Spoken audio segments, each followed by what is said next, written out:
Hello दोस्तों, स्वागत है आपका अपने यूट्यूब चैनल कुलबॉय कुलबीर में। आज ये हरियाणा पंचायती राज का दूसरा सेट है। इससे पहले एक सेट आपको करवा चुके हैं, तो इस वीडियो को लास्ट तक ज़रूर देखिए।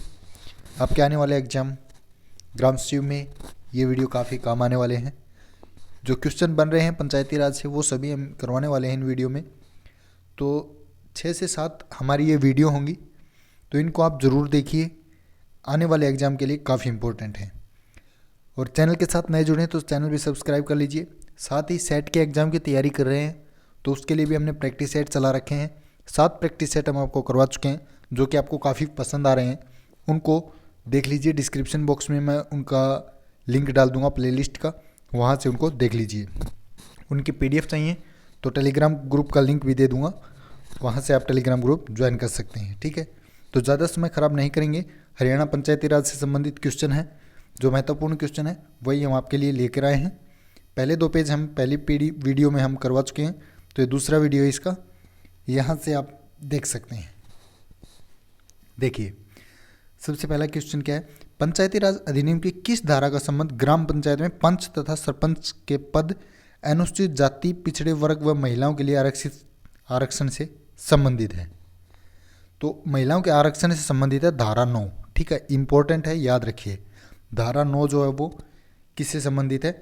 ग्राम पंचायत में पंच, सरपंच और अनुसूचित जाति, पिछड़े वर्ग व महिलाओं के लिए आरक्षण से। ठीक है, उसके बाद है अनुसूचित जातियों के पंचायत में आरक्षित स्थानों से संबंधित धारा, तो ये है आपकी धारा 9(1) में। ठीक है, उसके बाद है पंचायतों की 1/3 यानी कि 33% महिलाओं के लिए आरक्षित है, ये धारा 9 में 2 की उपधारा 1 में है। ठीक है, याद रखना है, इंपॉर्टेंट क्वेश्चन है, ऐसे ही पूछे जाने हैं क्वेश्चन। उसके बाद है पशु मेलों से जो आय प्राप्त होती है उसका कितने प्रतिशत भाग ग्राम पंचायत या जिला परिषद का होता है? तो ये होता है 20%। ठीक है, किसका होता है? या तो ग्राम पंचायत का या फिर जिला परिषद का। जो पशु मेले लगते हैं उनसे जो आय प्राप्त होती है उनका। ठीक है, उसके बाद संपूर्ण राज्य में सर्वश्रेष्ठ ग्राम पंचायत को कौन सा पुरस्कार प्रदान किया जाता है? तो सर्वश्रेष्ठ जो ग्राम पंचायत होती है उसको दिया जाता है चौधरी देवीलाल पुरस्कार, और इसकी जो राशि है वो आपकी 10 लाख रुपए। ठीक है, और राज्य में कृषि क्षेत्र में भी चौधरी देवीलाल पुरस्कार जो प्रदान किया जाता है। इंपॉर्टेंट है ये बात। ठीक है, हरियाणा पंचायती राज अधिनियम की धारा 23 क में किसका प्रावधान किया गया है? तो राज्य वित्त आयोग का प्रावधान है। कौन सी धारा पंचायती राज की? धारा 23 है और भाग है क। उसके बाद हरियाणा में प्रथम राज्य वित्त आयोग का गठन कब हुआ? ये हुआ 31 मई 1994 को। प्रथम वित्त आयोग, राज्य वित्त आयोग। ठीक है, 31 मई 1994। पंचायती राज में पंचायत का क्या मतलब होता है? पंचायत का मतलब होता है 5 की सभा। ठीक है, HSSC का जो एग्जाम होता है पीछे ग्राम सचिव का, उसमें ये क्वेश्चन पूछा गया था। तो पंचायत का क्या मतलब है? 5 की सभा। उसके बाद है पंचायती राज में राज शब्द का अर्थ है, तो राज का मतलब रूल या नियम होता है। ठीक है, क्या रूल है क्या नियम है वही राज होता है। ये भी क्वेश्चन आपका जो है ग्राम सचिव के एग्जाम में आया हुआ था। जितने क्वेश्चन करवा रहे हैं सब बाकी पीछे वाले एग्जाम में आए हुए हैं आपके, तो काफ़ी इंपॉर्टेंट है, इनको ज़रूर याद कर लीजिए। उसके बाद है पंचायती राज प्रणाली किस सिद्धांत पर आधारित है? तो ये सत्ता के विकेंद्रीकरण के ऊपर आधारित है। ठीक है, शासन सत्ता को एक स्थान पर केंद्रित करने के बजाय उसे स्थानीय स्तरों पर विभाजित करना क्या कहलाता है? सत्ता का विकेंद्रीकरण। ये भी इंपॉर्टेंट है। भारत में पंचायती राज का वास्तुकार या जनक किसको बोलते हैं? बलवंत राय मेहता समिति है, उसको बोलते हैं। ग्राम पंचायत का गठन किया जाता है किसके आधार पे? प्रत्यक्ष चुनाव के आधार पे। ठीक है, जो पंचायत समिति है उसका पदेन सचिव होता है। कौन होता है? उसको आयुक्त बोलते हैं या फिर बोलते हैं कमिश्नर। इंपॉर्टेंट है सभी क्वेश्चन। ये जो पीछे एग्जाम हुआ था आपका, जो कैंसिल हुआ था ग्राम सचिव का, उसमें पूछे भी गए हैं और उनसे रिलेटेड भी क्वेश्चन है। ठीक है, तो काफ़ी इंपॉर्टेंट है। इसकी PDF आपको टेलीग्राम पे मिल जाएगी। अभी हाल ही में राज्य सरकार ने 2021 में कितनी नई ग्राम पंचायतों का गठन किया है? तो ये क्या है? 106 नई ग्राम पंचायतों का गठन। अभी हाल ही में सर्वाधिक 18 नई ग्राम पंचायतें किस जिले में गठित की गई हैं? तो ये की गई हैं यमुनानगर में। पंचायती राज किस सूची का विषय है? तो राज्य सूची के अंदर आता है पंचायती राज। पंचायती राज प्रणाली आधारित है ग्रामीण स्थानीय स्वशासन पर। ठीक है, उसके बाद है पंचायती राज प्रणाली का प्राथमिक निकाय है ग्राम सभा। पंचायत प्रणाली का प्राथमिक स्तर क्या है? ग्राम पंचायत है। उच्च स्तर कौन सा है? जिला परिषद है। पंचायती चुनाव किसकी देखरेख में होते हैं? तो पंचायती चुनाव होते हैं राज्य जो चुनाव आयोग होता है उसकी देखरेख में। इंपॉर्टेंट क्वेश्चन है दोस्तों। बाद में प्रत्यक्ष लोकतंत्र का साधन कौन है? ग्राम सभा। ठीक है, ग्राम पंचायत में कौन उप सरपंच का चयन करता है? ये करता है नवनिर्वाचित ग्राम पंचायत के सदस्य। उसके बाद है ग्राम सभा पंचायत को उचित स्तर पर दी जाने वाली शक्ति होती है। क्या होती है? छोटे वणिजों का स्वामित्व और छोटे वणिजों की वृद्धि के लिए लाइसेंस और पट्टे देने की शक्ति। ठीक है, जिला योजना समिति पूरे जिले के लिए योजना बनाती है। कौन बनाती है? जिला योजना समिति।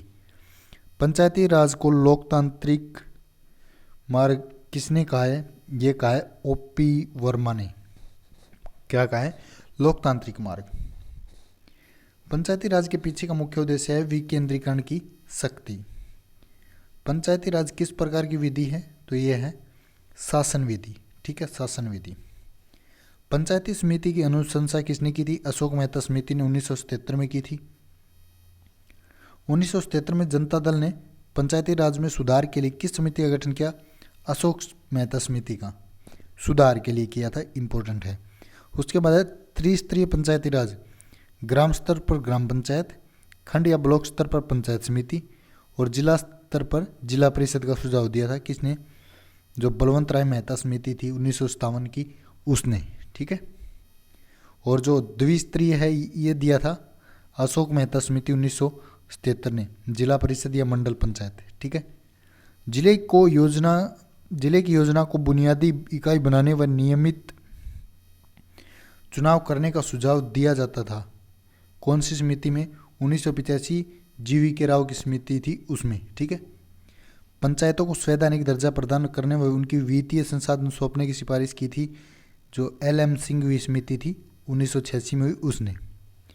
HRDFA की फुल फॉर्म क्या होती है? Haryana rural development fund administration.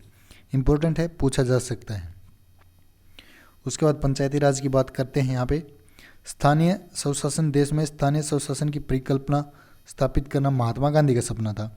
देश में सर्वप्रथम पंचायती राज व्यवस्था 2 अक्टूबर 1959 को नागौर जिले राजस्थान के बगदरी गांव से श्री जवाहरलाल नेहरू ने लागू की थी। ये क्वेश्चन पहले भी रिपीट हो चुका है पीछे वाली वीडियो में, तो याद कर लीजिए। 2 अक्टूबर 1959 को पहले पंचायती राज लागू हुआ था राजस्थान के अंदर नागौर जिले में। ठीक है, उसके बाद पंचायती राज व्यवस्था लागू करने वाला देश का दूसरा राज्य कौन बना था? आंध्र प्रदेश बना था। कब किया था? 11 अक्टूबर को, यानी कि 9 दिन के बाद।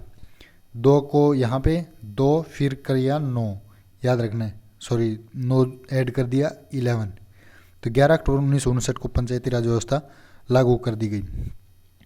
पहला राजस्थान, दूसरा मध्य प्रदेश। ठीक है, पंचायती राज व्यवस्था करने वाला देश का अंतिम राज्य मध्य प्रदेश था। ठीक है, देश में अभी जो है जम्मू कश्मीर, दिल्ली, मेघालय, मिजोरम, नागालैंड और पश्चिम बंगाल के दार्जिलिंग जिले व सभी केंद्र शासित प्रदेशों में पंचायती राज व्यवस्था लागू नहीं है। महात्मा गांधी जी के प्रयास को देखते हुए संविधान के अनुच्छेद 40 में राज्य सरकार को निर्देश दिए गए हैं कि प्रत्येक गांव में ग्राम पंचायतों का गठन किया जाए। प्रत्येक ग्राम में 73वें संविधान संशोधन 1992। इंपॉर्टेंट है ये। कौन सा संविधान संशोधन? 73वां संविधान संशोधन 1992 के परिणाम स्वरूप यह संभव हुआ है। 73वां जो संविधान संशोधन अधिनियम है वो क्या है जान लीजिए। इसमें क्या है? इस संशोधन द्वारा भाग 9 में अनुच्छेद 243 से 243(0) तक पंचायत का प्रावधान किया गया है। इस संविधान संशोधन द्वारा संविधान में 11वीं अनुसूची जोड़ी गई है। ठीक है, पंचायत कौन सी अनुसूची में? 11वीं में। हमारे संविधान में कुल 12 अनुसूचियां हैं। 12वीं अनुसूची को 74वें संविधान संशोधन अधिनियम द्वारा जोड़ा गया है। ठीक है, और जो 11वीं अनुसूची है पंचायती राज से संबंधित है। इस अनुसूची में भाग 9(0) तथा अनुच्छेद 243 तक ही हैं। याद रखने भाग कितने हैं? 9, अनुच्छेद 243। 12वीं जो अनुसूची है नगर प्रशासन व्यवस्था 12वीं अनुसूची से संबंधित है। इस अनुसूची में 9, 1 और 243 243 ZG तक निर्धारित है। ठीक है, उसके बाद जो अनुच्छेद हैं, इम्पोर्टेंट अनुच्छेद देख लीजिए जो पंचायत से संबंधित हैं। सबसे पहले अनुच्छेद 243 जो कि पंचायत से संबंधित परिभाषा का प्रावधान करता है। उसके बाद 243A है, इसमें है ग्राम सभा का प्रावधान। 243B है पंचायतों के गठन का प्रावधान। 243C है पंचायतों की संरचना का प्रावधान। ठीक है, उसके बाद 243D है पंचायतों में स्थानों का आरक्षण। 243E है पंचायतों की अवधि। F है सदस्यता की निर्हताई। G है पंचायतों की शक्तियाँ उत्तरदायित्व। ठीक है, 243H है पंचायतों द्वारा कर लगाने की शक्तियाँ। अनुच्छेद 243I है वित्तीय स्थिति के पुनरावलोकन के लिए वित्त आयोग का गठन। अनुच्छेद 243J है पंचायतों के सेवाओं की संप्रेक्षा सेवाओं आएगा यहाँ पे। ठीक है, 243 के पंचायतों के लिए निर्वाचन का प्रावधान। 243L है संघ राज्यों पर लागू होना। 243M है इस भाग का कतिपय क्षेत्रों में लागू न होना। 243N का है विद्यमान विधियों तथा पंचायतों का बना रहना। और इसके बाद है 243O निर्वाचन संबंधी मामलों में न्यायालयों के हस्तक्षेप का वर्णन। तो यहाँ पे नोट पढ़ लीजिए क्या है। पंचायती राज में 243 से 243O तक अनुच्छेद हैं। जो हम पीछे किए हैं ये सारे हैं अनुच्छेद। और नगर पालिका से संबंधित अनुच्छेद क्या हो जाएंगे, 243P से लेकर 243ZP तक। ठीक है, ये है नगर पालिका से। तो अगर क्वेश्चन पूछ लिया जाए तो 243 से लेकर 243O तक आपकी है पंचायत, उसके बाद है नगर पालिका। ठीक है, यहाँ पे देखिए 243P पे नगर पालिका की परिभाषा, क्या पे नगर पालिका का गठन, R पे नगर पालिका की संरचना, S पे वार्ड समितियों आदि का गठन व संरचना, T पे स्थानों का आरक्षण, U पे नगर पालिका की अवधि, V पे सदस्यता की अहिर्दाएँ, W पे नगर पालिका की शक्तियाँ प्राधिकार और उत्तरदायित्व, और X पे नगर पालिकाओं द्वारा अधिरोपित करने की शक्तियाँ तथा उनकी विधियाँ। ठीक है दोस्तों, तो ये था आज का वीडियो। कैसा लगा कमेंट करके ज़रूर बताइए और चैनल को सब्सक्राइब कर लीजिए नहीं किया है तो, क्योंकि हर रोज़ ये वीडियो आपके लिए लाने वाले हैं। तो तब तक के लिए चैनल के साथ बने रहें। धन्यवाद।